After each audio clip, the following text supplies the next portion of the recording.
Pues buenos días a todas y todos. También para mí es un placer.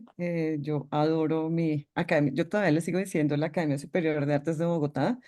Entonces, para mí cualquier cosa, cualquier gesto de acercamiento con la gente de mi parte es muy, muy importante. Lo disfruto mucho. Entonces, quiero primero como agradecerte esta invitación, que sepas que la estoy haciendo con mucho gusto, pese a que estoy un poquito apestada y vengo de una semana un poco trajinada.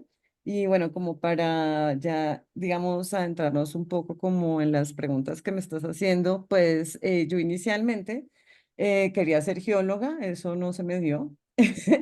Fui muy mala para las matemáticas, entonces luego pasé como por la idea de estudiar filología clásica, cosa que tampoco se me dio.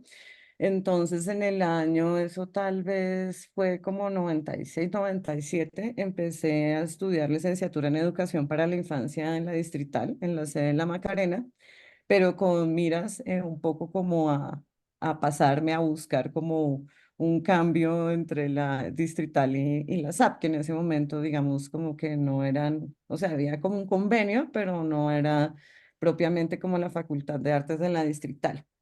En ese tránsito, pues me mamé rápidamente de la licenciatura, aunque conocí gente muy increíble y es un programa que es bien interesante.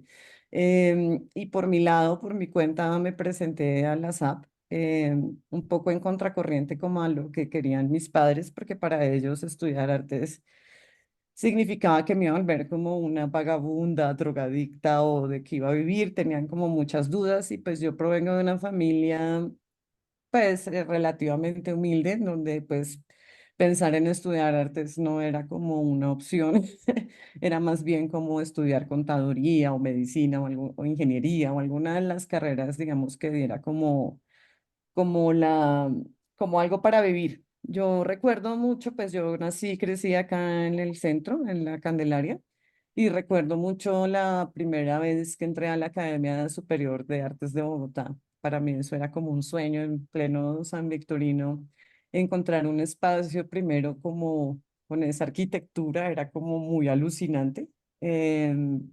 También dándole un poquito de contexto a eso, pues nosotros, digamos, en esa época vimos como todo el proceso de gentrificación del centro de la ciudad por las universidades que empezaron a comprar como las casas y los edificios a precio de huevo o un poco también de manera corrupta, por no decir menos. Entonces, para mí como que el imaginario de las universidades era más bien como grandes edificios que, ¿no? Que se edificaban y se construían a partir como de pisar la memoria de la gente que vivía aquí en el barrio. Entonces, para mí llegar allá como en pleno San Victorino, ver como para mí era como un islote perdido de gente tocando en los espacios, instrumentos o de otros con los caballetes de los de plásticas haciendo obras de teatro y viendo a los de plásticas hacer grabados, cerámica, maderas, metales, era como un sueño. O sea, yo como tengo que entrar a esta universidad. Em, entonces, pues así fue que pasé, o sea, por mi lado busqué unos trabajos de poca monta para poder pagarme el formulario y presentarme y pues afortunadamente pasé.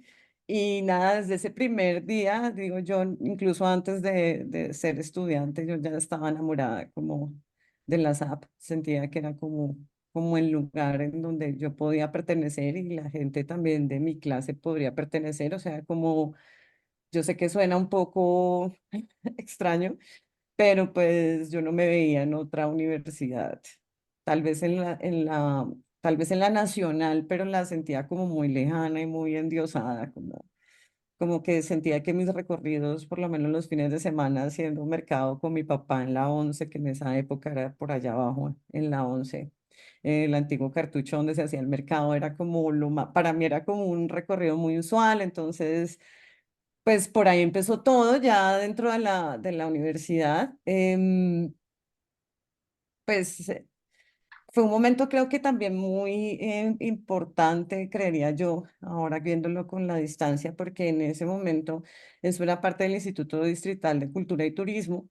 Entonces, cada vez que habían invitados o, no sé, a la media torta o cosas así, por cosas del destino les tocaba ir a la academia a hacer algo, conciertos o charlas, entonces teníamos como de primera mano la posibilidad de ver pues artistas de todos los estilos de primera mano, muy, muy ásperos ahí.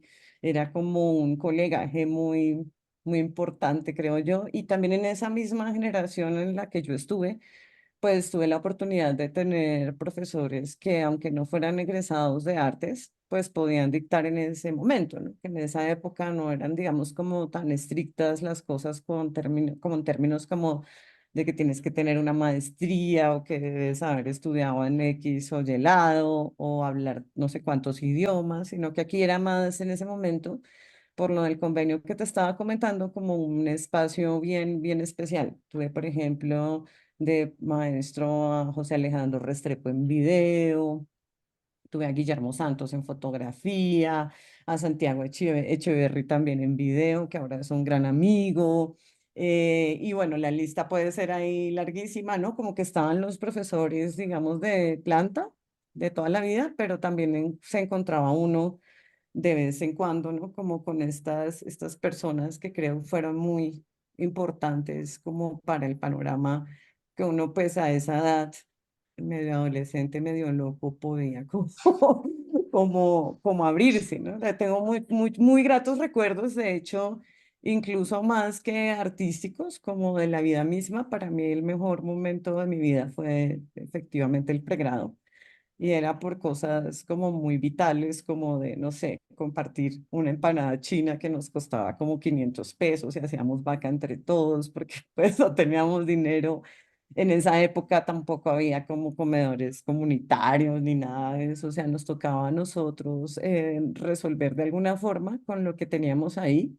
Y en ese espacio pues tengo recuerdos de gente muy increíble como Luisa Roa, como Said Bermeo, y bueno, otras generaciones que venían ya posteriores, más jovencitas, que pues muchos de ellos son artistas activos, digamos, ahora en el medio. Esa fue como mi experiencia, digamos, ya en términos académicos, pues como yo también venía, como les contaba un poco, como de una familia que no tenía como mucho presupuesto para mantenerlo a uno en una carrera y con muchos hijos, pues yo en ese momento decidí que tenía que clavarme a estudiar y que tenía que, pues, como entender el estudio un poco también como una forma de trabajo. Por lo tanto, pues desde primer semestre ya como que me puse en forma y en esa época, no sé si ahora aún exista, pues existía una beca que era la beca de vicerrectoría que le pagaban a uno el semestre, aunque no era mucho, debo confesarlo, yo pagaba como 110.000 o algo así, más el carnet de seguro y toda esa joda, pues era un dinero que era importante, que me permitía de pronto, como en ese, para mí era más como un ahorro que como un mérito, ¿sí? Pues poder comprar materiales para lo que siguiera. em, Así fue como toda la carrera. em, y pues pensando un poco también en los materiales, una cosa que también nos daba como el estar cerca de San Victorino es que nos criamos un poco como en ser muy guerreros y muy reciclados. Entonces, como que hay una generación ahí en donde se trabajaba con lo que había, como que con lo que encontrábamos en las afueras de la SAP, cosas que, digamos, como que en los recorridos también aparecían y eso se volvía como insumo un poco de la producción, digamos, de nosotros allá. Que todas sí en ese momento, y lo recuerdo nítidamente, pues éramos pues muy rasguñapiedras, o sea, nos tocaba con lo que hubiera y hacerle, pero tengo muy, muy, muy gratos recuerdos de la SAP y ese fue como mi paso, creo yo, eh, por la universidad.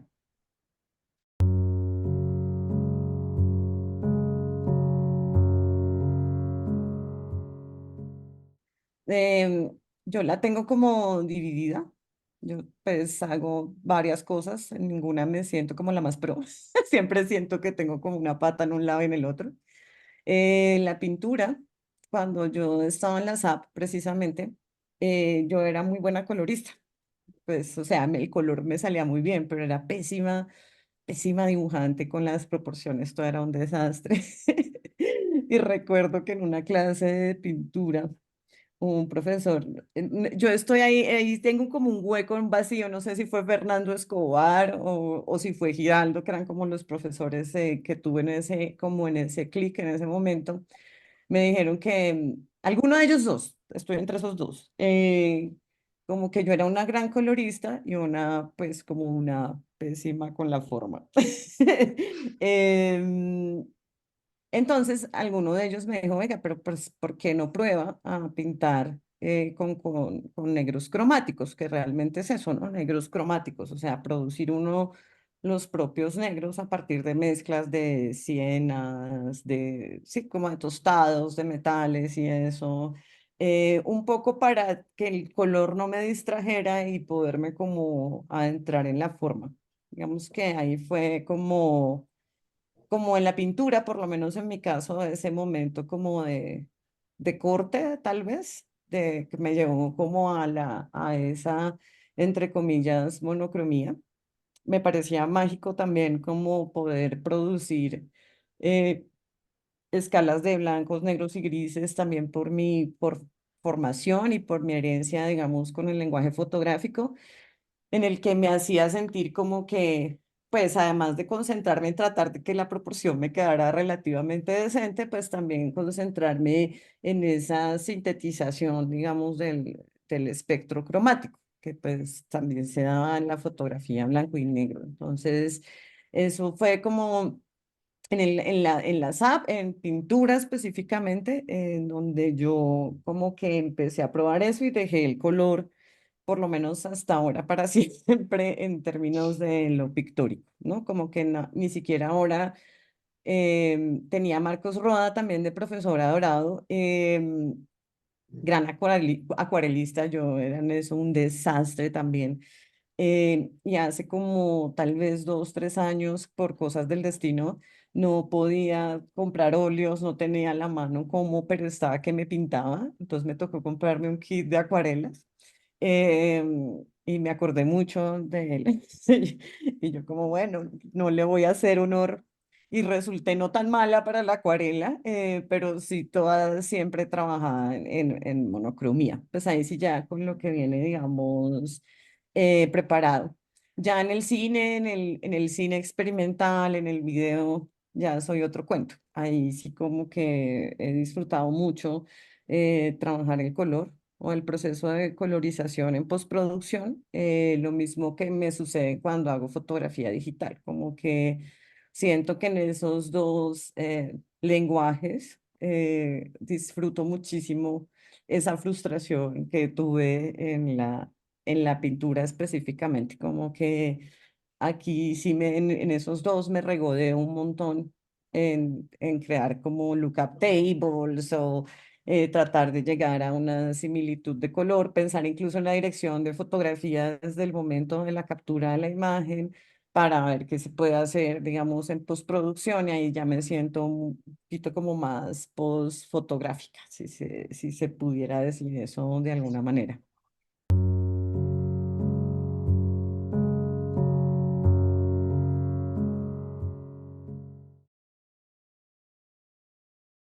En el año dos, bueno, yo venía haciendo cine por un lado comercial y por otro lado, pues experimental y como medio teletón, recogiendo película vencida o cosas así, trabajando con lo que había.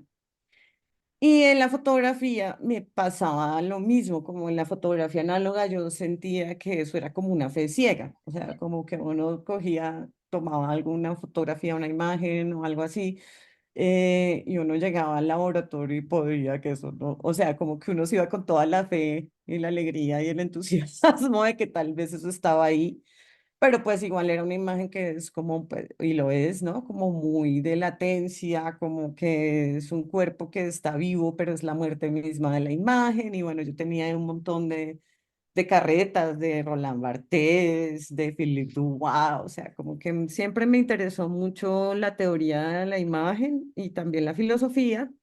Y durante el año 2009 tuve la oportunidad de ser co-curadora de Fotográfica Bogotá, que pues en ese momento era un evento súper grande en donde se invitaba pues como a muchos fotógrafos, fotógrafas, gente que trabajara en el lenguaje, bla, bla, bla.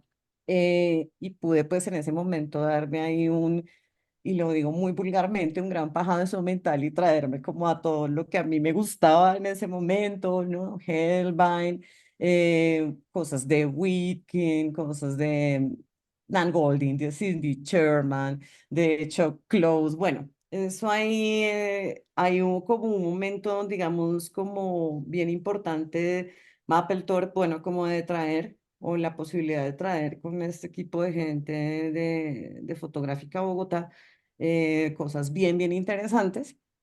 Y en el marco de Fotográfica Bogotá, conocí a Martín de Tura, que es uno de los directores de videoclips más importantes de Europa. En ese, pues ahora ya es más áspero que en esa época. Y bueno, todo, o sea, todo era muy raro, era como un inconsciente óptico, un poquito como a lo Walter Benjamin, en donde yo sentía que había como algo en la mirada de uno que era atravesado como por todos esos referentes, digámoslo así, nórdicos. Él se fue, bueno, etc. Y yo salí muy mal, digamos, de Fotográfica Bogotá a nivel emocional y a nivel también laboral, porque pues Fotomuseo fue un espacio, uy, yo sigo sintiendo que aún lo es y ya lo puedo decir con toda la tranquilidad, un espacio con el que, o en el que se explota mucho a los jóvenes y demás. O sea, uno está tostado y yo renuncié el día que terminé de montar la última exposición. Eh, y por cosas del destino empecé como a googlear algo sobre la fe que no espera, y ahí fue como cuando apareció Kierkegaard y la gran sorpresa para mí era que era danés, que yo no, o sea, que yo sabía del existencialismo, pero no del padre del existencialismo. em, y empecé como con, si no estoy mal, con Temor y Temblor, que fue como el primer libro, en donde él en un segmento empieza a hablar como de que la fe, o sea, que los caballeros de la fe, pues supongo que por época no dice las damas y los caballeros, ¿ta?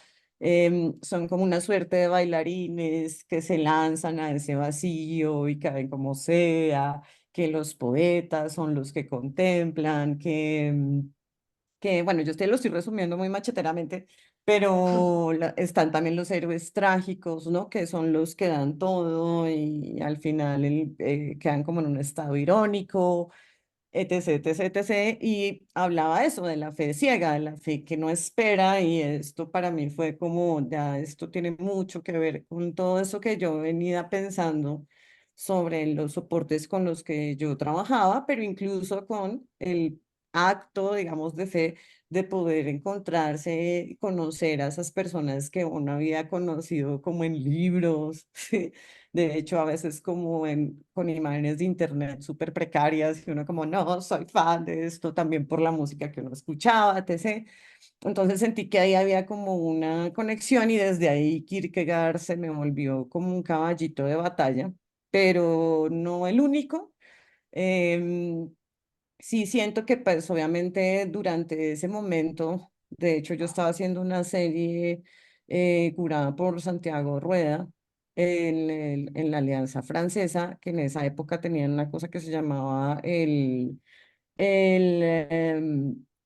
Arte Joven de la Alianza Francesa, Nuevos Nombres, Jóvenes Talentos, así se llamaba. En esa época yo estaba también pensando mucho la esgrima, pero no la esgrima como una disciplina francesa o europea, sino la esgrima como un duelo o un enfrentamiento, ¿no? De esas potencias, yo lo conectaba, la esgrima lo conectaba con la pintura, cuando uno pinta así de lejos, con unos pinceles muy largos, en fin. Y precisamente en uno de esos libros, Kierkegaard habla también como de los esgrimistas y su enfrentamiento y el duelo. Y yo siempre he sido muy apasionada de la imagen de Hamlet, ¿no? de Hamlet como este personaje que está siempre invocando como el espectro de su padre, que está como en un estado de repetición, que, en fin. Ahí también entra pues dentro de ese paquete, digamos, está Derrida, alguien que leo con mucha frecuencia del postestructuralismo francés. Entonces, bueno, Kierkegaard fue como un clic ahí ya como en el que le pude dar nombre a series o a instalaciones muy grandes como Lirios del Campo y las Aves del Cielo. Em, pero no es solamente como su espíritu el que ha trasegado como mi trabajo, sino lecturas de, como te decía, Derrida, Uberman, John Berger,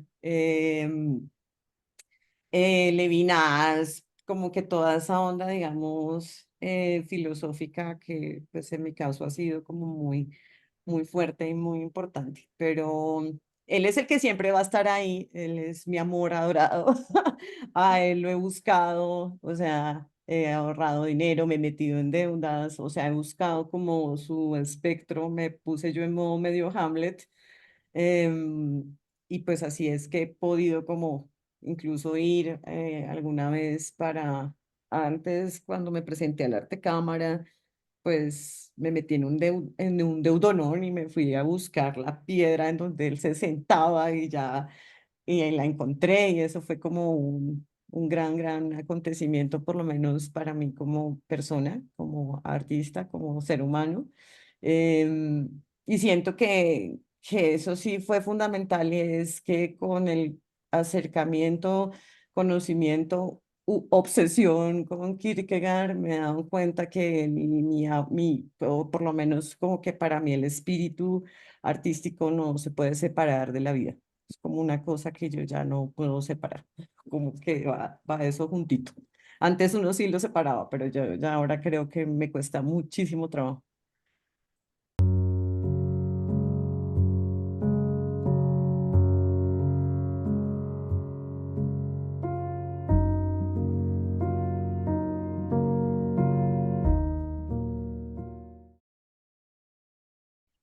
Uf, bueno, creo que empata muy bien con lo que te acabo de decir, que yo ya no puedo separar mi vida de mi práctica artística. Bueno, yo soy ganadora, pero de la etapa de nominación. La persona que ganó el Luis Caballero fue Carmona con Metro Sin Fin, Series Sin Fin, bueno, no me acuerdo ahorita bien el nombre, que era el proyecto que estaba en la estación de La Sabana. Pero bueno, digamos como que si me gané algo, me gané fue como una serie de asuntos muy internos y poderosos. Primero, yo conocí un libro, estaba leyéndome un libro, bueno, hace mucho rato, con esto de la esgrima y todo eso, pues obviamente yo conocí, tuve la oportunidad de investigar sobre la esgrima con machete, que es pues obviamente una práctica que es muy propia, sobre todo de las regiones que tienen cultivos o monocultivos de caña de azúcar. Digamos que esto viene de un rastreo súper, digámoslo así, como del 2012. O sea, esto no es que se me haya ocurrido solamente para Luis Caballero. Me venía con la esgrima, luego la esgrima con machete. Las figuras de la esgrima con machete son una cosa impresionante, los nombres son muy visuales. Como pasos de sombras y todo eso, entonces yo conectaba todo eso por ahí. Em, entonces, cuando decidí presentarme al Luis Caballero, yo tenía dos cosas como pendientes. Una, como poder profundizar un poquito más sobre lo que o por qué razón eso me interesaba tanto. O sea, porque pues sí, no, ella nació en Bogotá, pero qué, y yo no, pues mi familia es bayuna, ¿sí? Mi padre nació en el Cauca, mi mamá fue desplazada en la violencia de Pereira y le tocó como hacer o sea, sí, un periplo, digamos, desde donde fueron desplazados de niños y trabajar en cortes de caña y de niños, y por eso ella conoció a mi padre en Palmira Valle, etc., etc. Entonces, como que yo sabía que tenían como un pendiente ahí, parte de mi familia vivió en Bugalagrande, ya no, una de las tías que inspiró este proyecto falleció de cáncer, en donde Bugalagrande se encuentra como una de las bases de Nestlé, donde uno en las mañanas de niño veía salir a los corteros, uno sentía la pasada como del tren, yo alcancé a vivir el tren en el Valle del Cauca con mis hermanos mayores. Uno sentía el olor de la caña, tanto de la quemada, ¿sí? Como de la que uno iba detrás de los camiones recogiendo para chupársela o cuando ya estaba como en el trapiche, o sea, como que había toda una imagen, yo sé que un poco melancólica, también un poco romántica, no tengo ningún problema con eso, yo soy muy romántica en ese sentido. Idealizada un poco también de unos momentos tal vez muy duros como para mis padres o para la generación o las generaciones que me anteceden, pero para nosotros era como todo así idílico. Entonces me busqué un libro, bueno, hice varias lecturas antes, entre ellas una que es el contrapunteo de la caña y el tabaco de Fernando Ortiz, que es uno de los grandes autores cubanos, que con él nacen varios términos sobre la culturalidad y las mezclas culturales y demás. Mm, y él empieza a hablar precisamente en ese libro sobre que la caña de azúcar, a comparación con el tabaco, está condenada al anonimato, ¿sí? A hacer algo que se pierde en una bebida, pero también todas las implicaciones, digamos, que tiene el cultivo, digamos, de la caña en las regiones que han sido, digamos, expuestas a eso. Aquí en Colombia con, digamos, la tristeza de que además en los cultivos de caña, pues se suele quemar cuerpos de gente que desaparecen, de jóvenes en el valle.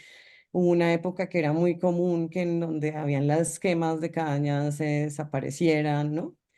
Y yo empecé a conectar eso con la invisibilidad de, los campesinos, de la clase obrera, ¿sí? La invisibilidad misma de digamos, como del azúcar en todas sus versiones, que está hecha, o incluso la melaza, ¿no? Como una materialidad paria, ¿sí? Que endulza, que embeleza, pero al final que se pierde en todo eso. Y para los cubanos eso también tiene un poquito ese sentido, quitándole lo de la violencia, un poco también ese sentido, ¿no? Como imágenes o figurines o grabados así súper épicos, divinos, de una Cuba idílica, mientras pues esto eran, o sea, centrales, ellos llaman los ingenios centrales,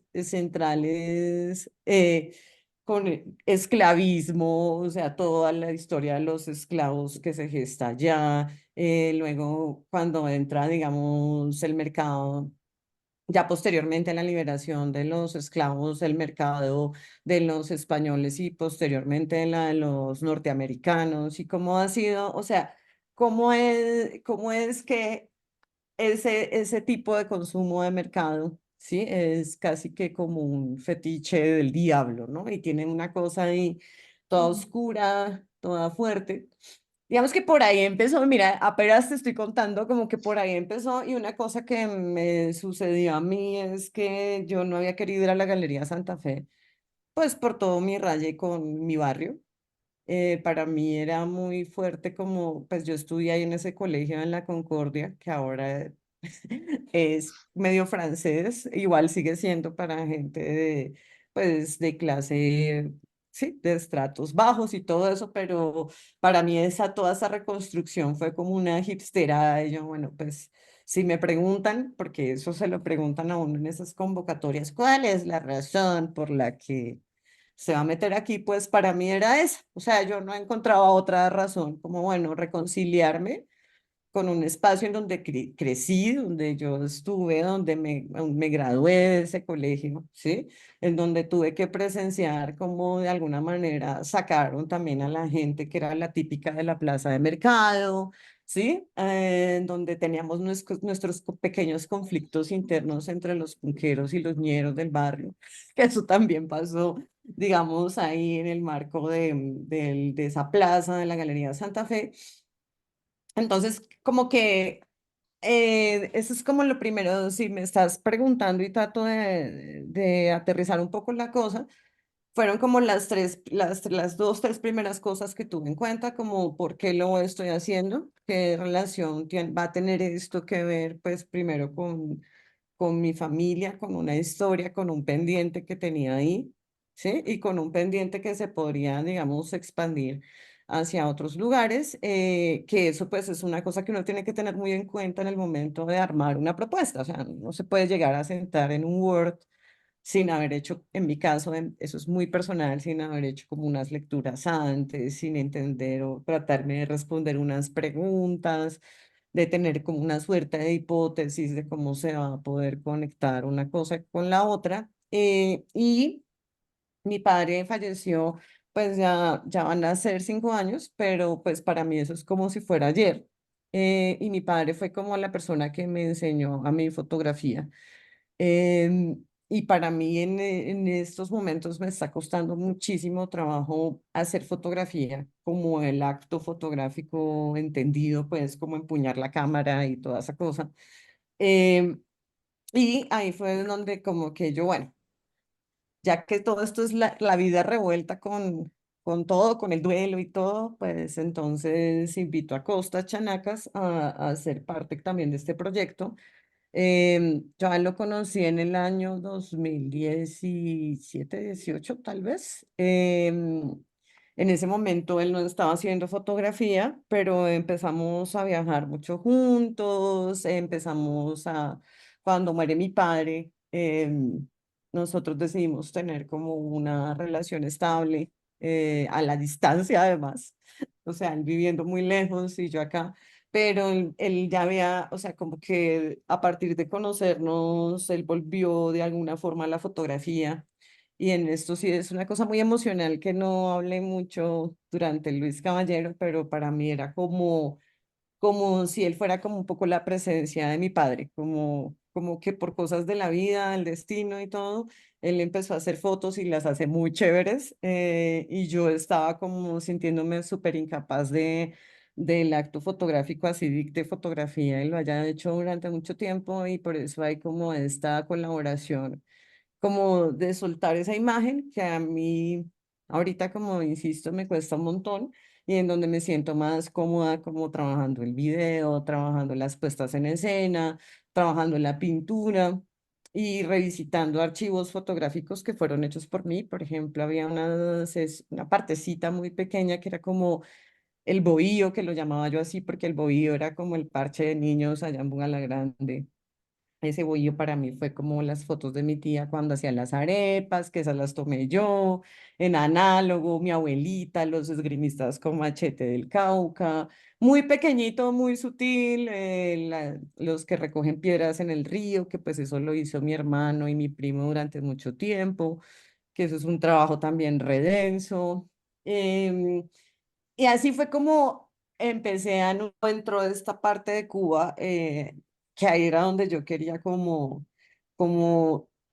enganchar esa idea que tenía con el contrapunteo. Casi siempre mis trabajos tienen esa cosa, por lo menos en video, que es poner en tensión o en contrapunteo un tipo de música con un tipo de imagen, o un país con otro país, o una frontera con otra, o un tipo de imagen análoga con una digital, o así. O sea, como que siempre he estado como en contrapunteo y en esta sí ya me parecía más chévere tratar de ver cómo era esta cosa del monocultivo, de los trenes y todo esto que a mí en Colombia me tocó de una manera con todo lo que ya te ha contado, como de la violencia y y cómo había sido esto en otro lugar, o sea, cómo podría ser esto, por lo menos, por ejemplo, en Cuba, ¿no? Como responderme esa pregunta, ¿no? Y ahí fue como ya donde, como que cerré y dije, bueno, esto es lo que va a hacer.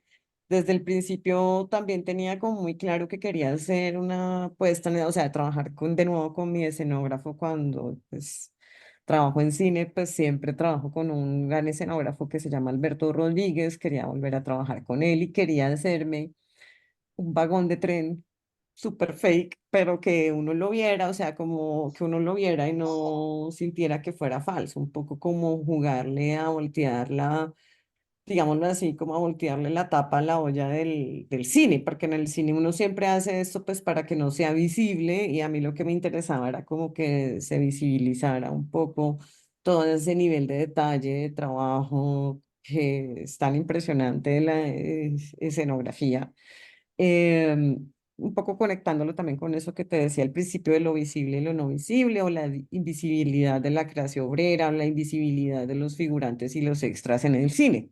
Tenía toda esa carreta y todo ese sancocho en mi cabeza. En Cuba fue un trabajo muy difícil, no porque la gente no sea maravillosa, o sea, la gente es increíble, todo es muy áspero, pero fue un trabajo muy difícil porque casi que me tocó hacerlo un poquito a escondidas. Yo traté de buscar permisos para hacerlo, digamos, en el marco, ¿sí?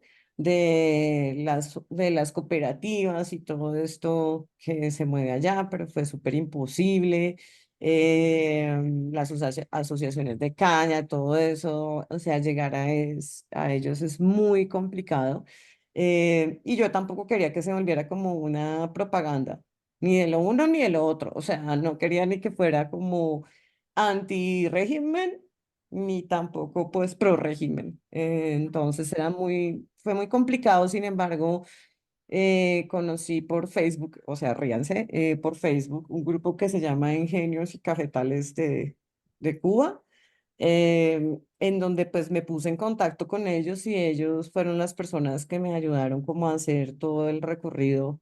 Pues no nos daba el tiempo, además los medios de transporte allá es irónico, pero con todo esto los medios de transporte son súper complicados, entonces el proyecto se centró, yo quería ir hasta Oriente, pero se centró como en la parte, si valga la redundancia, central de Cuba, o sea, Matanzas, Trinidad, como que igual también, o sea, toda esta historia del monocultivo, de la esclavitud, de las centrales que están cruzadas. Para ellos las vías de los trenes son las arterias, digámoslo así, de las centrales. Y las centrales son el corazón de la gente, ¿no? Era una cosa súper bonita, súper emocionante, pero pues también súper fuerte porque la mayoría, por no decir casi todo, eso también está aniquilado, ¿no? O sea, otra forma de aniquilación o de ruina o de vestigio, ¿no?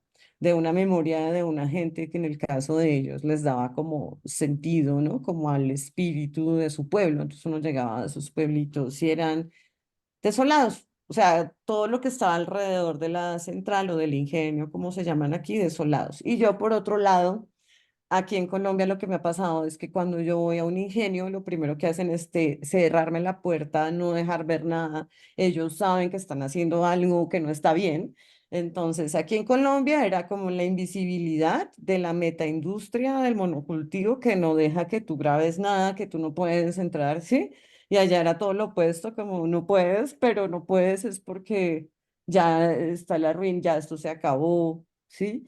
Ya lo que se produce es solamente pues para el producto interno, digámoslo así, o sea, para el ron y para el azúcar de la región y allá se me ocultaba de una manera y aquí se me ocultaba de otra y eso creo que fue como una de las cosas más importantes de ese proyecto de Mayoral de Acero, como tratar de responderme esas preguntas, independientemente como del resultado. Yo como que desde el principio no, yo siento que el premio Luis Caballero es un premio que es extremadamente político y que de un tiempo para acá se me empezó a parecer como un reinado de belleza.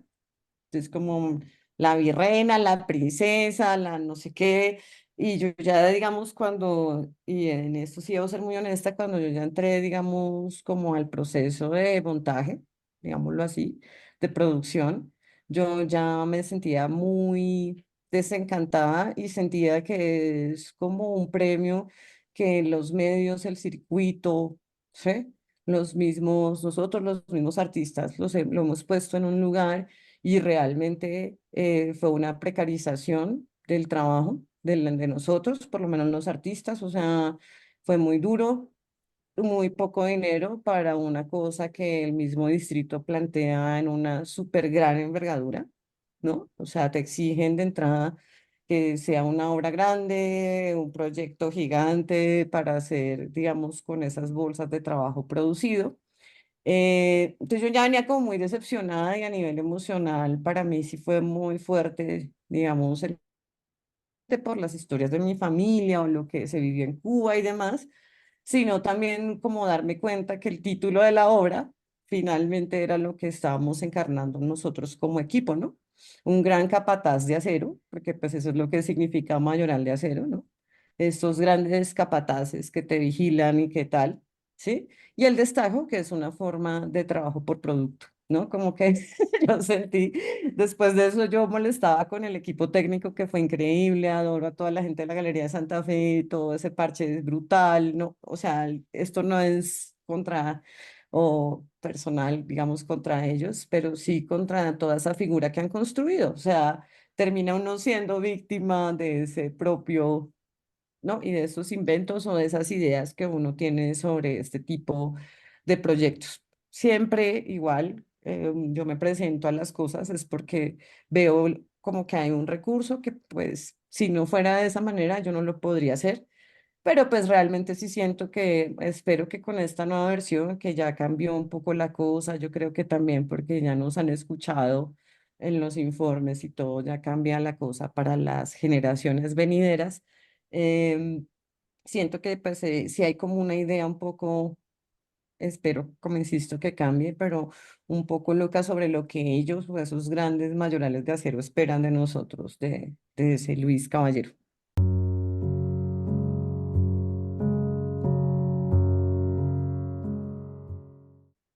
Pues más, yo creo que de hecho es más alegre que... Pero de Kierkegaard se llama así, los libros, los lirios del campo y las aves del cielo, y se basa en un salmo de la Biblia, en donde él dice que hay que vivir el día a día, que hay que entenderse como los lirios del campo, pues los lirios del campo son salvajes, ¿sí? Están ahí viviendo el diario, no esperan nada, para él eso es como una figura muy importante, y las aves, ¿no? Que van al diario buscando su refugio, van buscando su comida, migran y tienen que migrar y no están con la angustia, ¿sí? Para Kierkegaard, la angustia es el vértigo de la libertad. Por lo tanto, las aves, o sea, por eso los lirios del campo y las aves del cielo son esos seres que ya se lanzaron, ¿sí? Los que dieron ese salto de fe, ¿sí? Por lo tanto, ¿no? Pueden como vivir con alegría el diario, traiga lo que traiga. En ese momento, a mi madre la diagnosticaron con cáncer de seno y yo venía, hay un libro de él en donde él habla de una virgen que es la Virgen de Metelil, que es una virgen que cuando tocan el arpa empieza a botar como leche. El arpa de oro empieza a botar leche de sus senos. Y era una imagen así que me tenía muy obsesionada.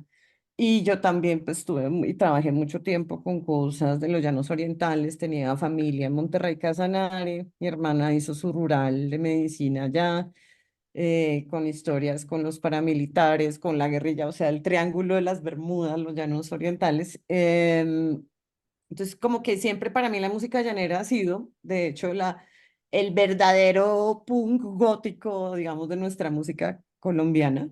Eh, Cada vez que escucho música llanera me sobrecoge un montón. Y había una canción de una banda que se llama Sword Soul, que en español es Sol Negro, que es una banda danesa que habla como como deja que tus dedos, como let your fingers, marquen tu camino, y bueno, ahorita no me acuerdo muy bien de la letra, y yo quería como una versión de esa canción, pero en música llanera con el arpa criolla, que es un arpa completamente diferente en su estructura, digamos, al arpa europea. Me fui para Arauca, grabé en esa época había una banda, pues ahorita sigue, pero con otra alineación que se llama Chimó Psicodélico, que es muy chévere, es una banda de Arauca que mezcla música llanera con rock and roll, no sé cómo decirlo, pero algo así. Trabajé con ellos allá, hicimos el arreglo de esa canción acá en Bogotá, o sea, como que él lo interpretara, que no sé cómo iba a salir ese monstruo, pero que interpretara esa canción. medio postpunquera en arpa criolla, y los lirios del campo, pues son precisamente más bien como esa oda del vivir el día a día. O sea, yo sé que las personas que han vivido, que han trasegado la enfermedad, esto fue antes de la pandemia, ¿no? Pero imagínate ahora luego de Mm, la pandemia, tanta gente que le tocó vivir esto, se les murieron familiares, etc., demás. Ahora creo que lo van a entender un poco más. Para mí era como esa idea de vivir el día a día. O sea, cuando a uno o a una persona cercana la diagnostican de una enfermedad así, pues uno va al diario, ¿no? Y era es como la alegría de tener a esa persona y de hacer lo que hay que hacer, y como con toda la tranquilidad del mundo, como un lirio y como un ave, ¿no? Como que de ahí va la cosa. La primera vez que hago oficial, así, oficial performance, es algo con mi madre, pero más que un performance era como que ella me consintiera a mí. Pues había sido un periodo muy duro con la mastectomía y todo esto, tener que producir pues esa pieza, ¿sí? Era como, pero ahí se logró. Y había una cosa también muy bonita, que es fuerte, pero muy, muy bonita, que es cuando ya uno llega a Arauca, hay un sitio que se mm. llama El Amparo, que es la frontera entre Colombia y Venezuela, que yo tenía una imagen que en ese momento había sido muy reciente, de la migración de la gente de esa frontera hacia Arauca, cargando como los muebles en ese río. Era como una cosa muy, muy, muy fuerte. Y en esa obra, en la parte de video, sobre todo, no en la de pintura, en la parte de video hice como, con León Carrizosa, que es con la persona que trabajó composición gráfica digital en animación, un zorzal, o sea, unas murmuraciones de estorninos negros. Es que ahí se conecta todo. La banda se llama Zorzal, Sol Negro. Lo que hacen unos pajaritos que son muchos miles, miles de millones, con un comportamiento todo aleatorio, que se llaman estorninos negros. El fenómeno, digamos, de la cantidad de aves que van en primavera tapando el sol se llama sol negro. Yo quería como hacer un sol negro aquí en Colombia, en diferentes partes. Entonces ahí tenemos el sol negro en los llanos orientales, en Villa Carola, donde estuvieron como la guerrilla de Guadalupe Salcedo, que es el cruce ahí entre Monterrey, no sé qué. Ahí me grabé unos planos, hice un sol negro. En Arauca me grabé unos planos, y después acá en postproducción hicimos otros, e hicimos otros en Bogotá, que pues ese es el como menos, digamos, de relación así con el paisaje y el augurio y las aves y la murmuración, pero es un poco así. El Lirios del Campo y las Aves del Cielo también tenía como una parte que era de pintura, y eran casi todos o esgrimistas con machete, de fotografías que yo había hecho con a los maestros de esgrima en Puerto Tejada. Una parte como en Dinamarca, en una región que se llama Fanú. En esa región, las mujeres se ponen como unos trajes que parecen como máscaras de esgrima y todo este rollo, pero son mujeres campesinas que están segando, o sea, cortando el trigo y todo esto. También hice un autorretrato con lana virgen de Boyacá y no sé qué. Bueno, yo ahí me monté un peliculón y hice una pintura sobre eso, como las campesinas de acá, como ahí ya no importa el territorio ni nada, como que para enfrentar esas fuerzas de la naturaleza, tú también tienes que ponerte como, ¿no? Como esas máscaras o esos atuendos, ¿no? Que también lo hacen los corteros de caña, o sea, todos, ¿no? Para enfrentar la naturaleza, para sacarle algo, para cultivarla, ¿sí? Y lo digo en ese momento también, incluso a veces para violentarla, ¿sí? Hay que armarse como de todos esos enjutos de ropas, de trajes, y así es que va surgiendo Don Lirios del Campo y las Aves del Cielo. Pero siento que al final es, aunque sea nostálgico y se pueda entender melancólico, porque hay un inconsciente óptico que lo junta todo, y ver pues uno como campesinos y eso es muy fuerte. Pues en todo caso siento que también es una oda a la alegría, pues a la alegría de, ¿no? De estar vivo, de estar en el campo, de poder disfrutar a la mamá de uno un ratico más, no sé, es como que tiene eso.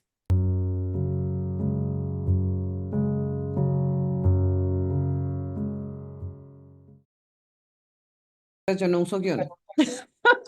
No uso guión y no uso guión por una tal vez de rebeldía, porque trabajé mucho tiempo en cine comercial con pésimos guiones que tocaba seguir y era horrible. Yo nunca me he considerado guionista y creo que una cosa que incluso ahorita que hablamos de Martín de Tura, que recuerdo mucho a él es que cuando él hizo su charla acá en Bogotá en ese 2009 él decía, todo el mundo como, no, ¿cómo son sus guiones? Y él, no, yo no uso guiones, yo tengo sueños y yo los voy apuntando y llego al otro día al set con esa idea o a veces tengo como impresiones visuales o cosas así. Y yo siento que yo estoy también más como en esa onda. Yo no estudié cine, no estudié guión, no me interesa. Yo he sido directora de arte y diseñadora de producción, que es la persona que se encarga como de la parte estética del cine. Entonces, para mí la cosa es como más visual y más que la atraviese a uno. O sea, como que siento que en esos sustratos, eso que no se cuenta, o eso de lo que uno no quiere hablar, o en esos silencios, es a donde se contiene, digamos, como toda esa potencia de ese trabajo, ¿no? Entonces, lo que yo realmente hago, pues depende mucho de lo que esté sucediendo en el contexto, en serio. O sea, como qué está afectando, qué no está afectando, ¿sí? A nivel personal, pero también a nivel laboral, qué estoy leyendo sobre el arte, porque pues aunque no parezca yo, más que lecturas sobre el arte, es como lecturas como de filosofía y todo eso, que siento que se emparentan muy bien con mi trabajo y dejo que las imágenes me afecten. Entonces, y sobre todo la música. O sea, si hay una cosa que yo no puedo evitar es tener que escuchar música, estar como atenta a nuevas bandas, relacionarme con gente que esté produciendo música, porque aunque yo trato de hacer todos mis paisajes sonoros y todo lo que acompaña como las piezas, para mí a veces hay momentos en donde solo la música es la que puede coger y como abrazar todas esas ideas y darles un rumbo en donde no importe si tú hablas español, inglés, alemán, danés, no importa, te puedes comunicar con la gente. Siento que realmente arranco es como así, leyendo qué está pasando, que me afecta, o sea, que de verdad me atraviesa. Luego, sí hubo trato en lo posible como de controlar ese acontecimiento, esa deriva también, que eso es una deriva. Y la manera de controlarlo es a veces en las lecturas encuentro localizaciones, a veces en sueños se me aparece mi padre, en serio, y me acuerdo como, ah, mi papá nació en tal lado, chévere tratar de ir allá. em, o no perderme, literalmente perderme, o sea, coger el Google Maps y soltarlo y echar a caminar en un lugar en donde no conozco nada. Eso es una deriva un poco dadaísta por ese lado, pero dejo que el mismo medio, en eso soy muy, tengo mucha herencia de Siga Bertov, dejo que el medio, el lenguaje en este caso de la cámara, se repliegue sobre sí misma, o sea, que él también, o sea, que sea como un testigo, testiga de esos trasegares, de esos pensamientos, de esas emociones que están sucediendo ahí. Entonces, cuando ya tengo, digamos, como o lugares claros o situaciones claras, o gente clara, porque pues también en mi caso es como que tiene que ver mucho con las personas, o sea, no sé, con el señor, el carretero, con el que recoge la caña, con el que tal, ya cuando tengo como eso medio, porque es medio controlado, pues ahí ya me lanzo y una cosa que me interesa mucho es la impureza del soporte videográfico, o sea, como tratar de darle un honor a ese tipo de estética, de ese tipo de materialidad. Me esfuerzo mucho en ello, pues porque también cuando trabajo en cine comercial, pues todo es como un desborde técnico, 4K 8K, que todo quede impecable, que quede comercial, que todo se vea nuevo, divino. Y pues realmente cuando uno está en las situaciones que sea, pues se ensucia la óptica, la cámara se mueve, o sea, ella también empieza a ser como una, pues y lo es, ¿no? Como una extensión del cuerpo de uno y no me interesa como que en ese acto, entre comillas, performático se pierda esa huella, ¿no? De la relación que tenemos las dos como sujetas en el espacio y en el tiempo, ¿no? Ya después, que siempre me sucede, hago mis piezas sonoras y ya a veces invito, ya cuando la tengo, digamos, el corte, invito pues a músicos, músicas colombianos o de afuera a que hagan como una colaboración, digamos, sonora. En Mayoral de Acero fue mi prima que es de baja visibilidad, que es del Valle, que es la nieta de mi tía, la que inspiró el proyecto, que se llama Yaela Caicedo. En otro proyecto tuve la oportunidad de trabajar, bueno, como les contaba, con estos de Arauca, ¿sí? Con Camilo Guerrero y todo ese parche. También he trabajado con Mugre, también he trabajado con, ahorita en la última obra, que es la que se cierra hoy en el Centro Nacional de las Artes, en el Delia Zapata, con Climas Interiores, que es más bien como sintes a la lata, colombianos muy chéveres y así, o sea. Como siempre busco ayuda. He trabajado con Fliende Sturme, que es una banda danesa, perdón, alemana, que me gusta un montón. Y así, como que ellos son como la banda sonora que acompaña esas aventuras. Pero guión, que tú digas guión, no, no lo uso.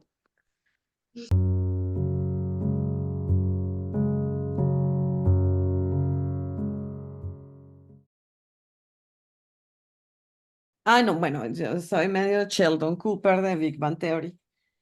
Entonces, sí, a mí no me está llegando el aire de una forma, sino, o sea, eso sí, qué mamera. Pero, por ejemplo, cuando voy a pintar, sí tengo que poner el caballete de una forma, que la luz le llegue de otra, que el aire pase por allá, tener a la mano el cenicero. Yo soy fumadora, lastimosamente.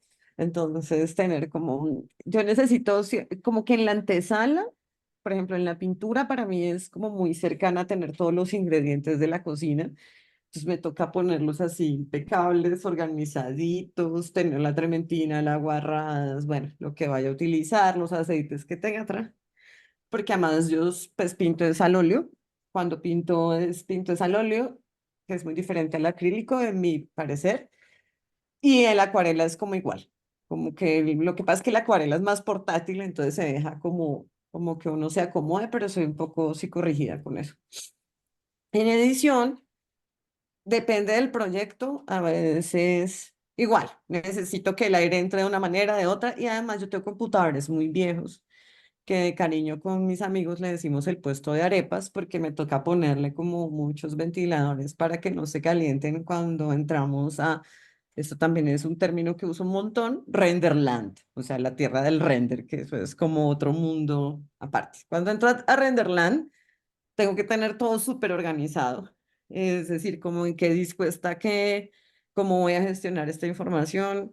Em, y bueno, ahí ya como que, ahí ya no hay como un orden, digamos como que ese momento previo que te decía de la lectura, de pensar, de geolocalizar, de hacer listas o de hacerme una idea de un recorrido, o de esta persona, qué onda, cómo voy a abordarla, que es un medio guión como el que tú tienes hoy, pero no es un guión.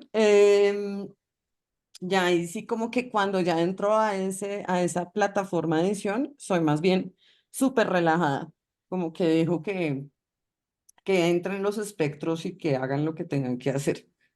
Tal vez lo único que hago así súper psicorrígido es anotar los tiempos, de entradas y salidas de cosas, porque como a veces son tres pantallas, sí, mínimo dos pantallas últimamente, a veces son cinco, a veces son tal, pues uno tiene que tener muy claros los tiempos de qué entra, qué sale, cómo va a ser la sincronización, pues porque eso sale con un sistema, digamos, de repartición de digamos, de video que pues a veces es muy complejo y que le toca a uno como desde el momento de la edición tener muy claro. O sea, uno tiene que tener muy claro el destino para desarrollar, digamos, como toda la parte en la mesa o el espacio de trabajo, que en este caso, pues es DaVinci lo que yo uso. Y creo que ya lo último, o sea, cuando ya tengo todo y ya por fin digo esto es, ya ensamblado con las colaboraciones sonoras de quienes sean las víctimas del momento. Entonces, pues ahí sí ya me dedico al color y en el color es muy curioso, pero cuando hago color ya me suelto del sonido que he creado o todo el ambiente sonoro que he creado y ya me pongo a escuchar las canciones de la temporada. O sea, me pongo los audífonos y ya estoy escuchando otra cosa también como porque siento que puede ser un poco hostigante como al color, cuando estoy en ese proceso del color, estar escuchando el mismo audio de lo que ya está ahí. Y siento que cuando tengo otro audio, eso le puede estar poniendo, y literal, otro color al asunto. Como, como que no tiene que ser siempre la misma canción y ya pues lo demás es ya muy técnico. Yo pienso que el momento creativo se da cuando lo enuncio y cuando estoy como en la mesa de edición, ya sea Photoshop, ya sea DaVinci o ya sea pintando. Ya lo otro como que lo tengo a veces muy claro, como quiero el montaje, como quiero el color de las paredes, esas cosas, aunque a veces pues hayan restricciones según los espacios, ¿no? Hay espacios en donde tú no puedes cambiar el color de una pared o te toca poner ficha técnica sí o sí o sí, a mí eso no me gusta, pero bueno. Entonces, como que eso ya lo tengo claro desde antes que lo que va a suceder, digamos, dentro de la obra. Es muy curioso, pero digamos, las espacialidades, los in situs, es una cosa que trato de desarrollar antes, incluso que tener la misma obra. Para mí los espacios definen mucho qué piezas, qué cantidad, cómo van, cómo va a ser el sonido y todo eso. Esa como que ya lo tengo resuelto. Cuando estoy editando, sacando, ensamblando o pintando, ya tengo claro que cómo va a ser en el espacio.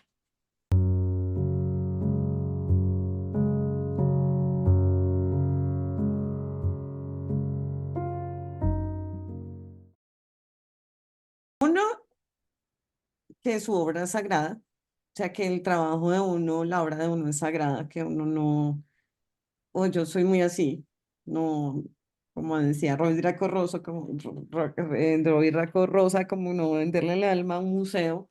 Eso ha sido súper difícil. Pues yo entiendo que uno tiene que conseguir para poder producir su obra y todo.